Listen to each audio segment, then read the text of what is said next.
What is going on? I truly have a one-of-a-kind folding knife from Kunwu Knives. This here is the Kunwu Django, or Django. I guess the D might be silent. I'm not 100% sure, but this knife really catches my eye, especially the blade and the blade finish.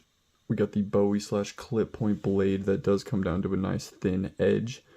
The blade also has this very attractive black DLC, they call it DLC coating on it. I don't really know what that means, to be honest, exactly, but it looks beautiful and it's very eye-catching. These scales on here are carbon fiber.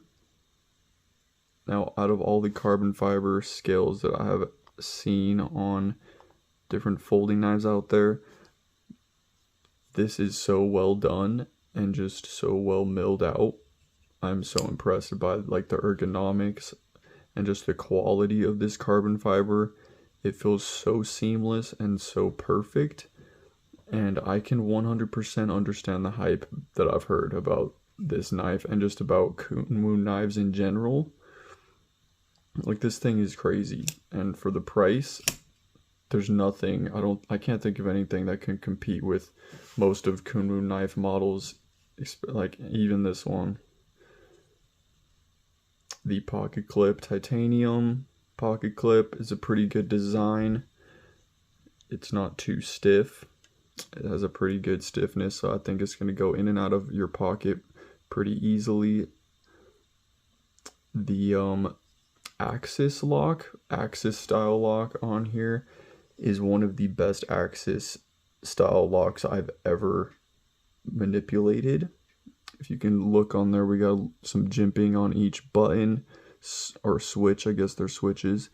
And ideally you want to get one with your index finger and thumb, and the way the scales and handle is shaped, it makes it very easy to get to. On some knives with axis locks, like the handle's just shaped awkward and you gotta really like sometimes they're too long and you can't even get the butt of the handle on your palm, which is how I do it. Like, I can't really do it any other way. Some people I've seen only will use their thumb for the lock, but that just is too uncomfortable for me.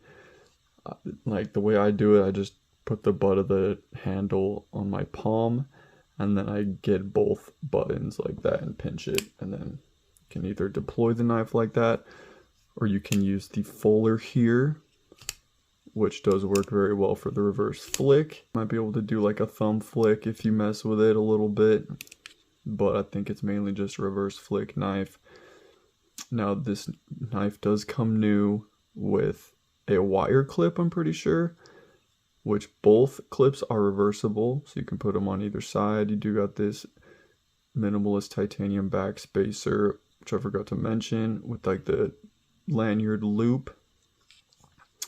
Now, you can get this knife in a few different versions. The blade, you can get, all the blade versions are L-Max, but you can get it with a satin finish and a stonewash finish as well. The scales you can get in just tumbled titanium, or you can get the diamond textured titanium, which look absolutely beautiful. Both titanium scales, I'm sure, are very well done. I was actually very heavily purchasing one of these knives myself, and I had my eye on the titanium version with the diamond texturing, and I really wanted to get that version with the DLC blade like this one, but that version was out of stock on DLT trading, unfortunately. But they did have the satin finished blade, so I might go with that one, put it on Sezzle, freaking run it up. We'll see. If I do end up buying a titanium version, y'all will be the first to know. Kunwu Knives does offer a few different other models that apparently are just as good as this model, and all their knives have been known to feel more expensive than they are. So if you haven't, then I highly would recommend checking out Kunwu Knives. Alright, make sure you hit the subscribe button so you don't miss my future knife review content, and we'll see ya.